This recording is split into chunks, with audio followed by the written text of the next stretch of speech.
program studi akuntansi. Pada kesempatan kali ini saya akan mempresentasikan tugas perhitungan dan analisis rasio keuangan pada perusahaan aneka tambang periode 2021 dan 2022. Dalam analisis ini saya akan menghitung 4 jenis rasio. Yang pertama rasio likuiditas, yang kedua rasio aktivitas, yang ketiga rasio solvabilitas, dan yang terakhir yaitu rasio profitabilitas. Yang pertama yaitu rasio likuiditas. Rasio ini digunakan untuk mengetahui kemampuan perusahaan dalam membayar kewajiban jangka pendek menggunakan aset lancar.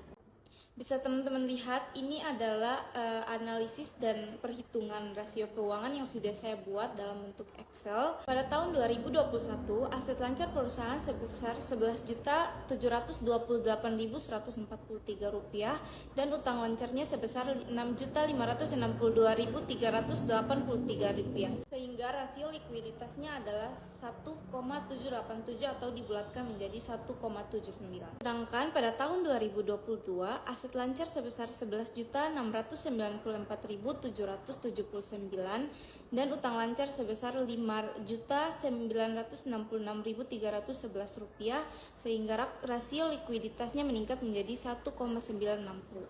Dari hasil tersebut dapat disimpulkan bahwa kemampuan perusahaan dalam memenuhi kewajiban jangka pendeknya mengalami peningkatan karena rasio likuiditas pada tahun 2022 lebih tinggi dibandingkan dengan tahun 2021.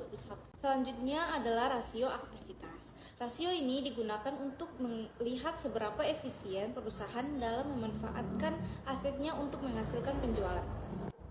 Pada tahun 2021, piutang sebesar Rp497.360 dan penjualan sebesar Rp38.445.595, sehingga rasio aktivitasnya menjadi 0,0129.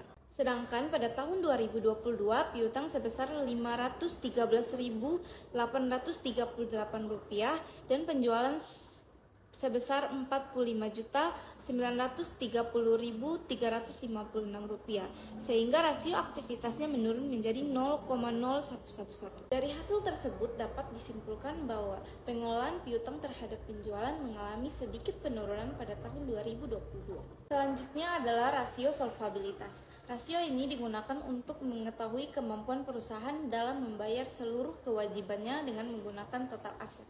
Pada tahun 2021, total utang sebesar Rp32.916.154